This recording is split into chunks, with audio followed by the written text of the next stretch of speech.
मागच्या काळात एक राष्ट्रपती भवनामध्ये कार्यक्रम झाला। पंचायत ते पार्लमेंट नावाचा कार्यक्रम हा होता आणि पंचायत ते पार्लमेंट या कार्यक्रमामध्ये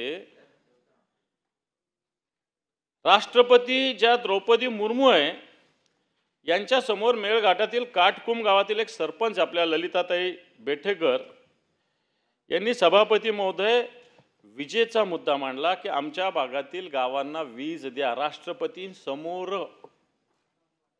खरं तर हा कार्यक्रम पंचायत ते पार्लमेंट हा असताना या भगिनीनं हा मुद्दा तिथं मांडला। माझा सरकारला प्रश्न आहे, किमान बाकी जाऊ द्या, किमान राष्ट्रपतींसमोर ज्या महिला भगिनीनं सरपंचांनी हा मुद्दा मांडला, जवळपास 20-22 गावाचा हा मुद्दा आहे की आमच्या गावाला किमान आमच्या भागातील गावांना वीज द्या, बाकीचं तर फार लांब आहे।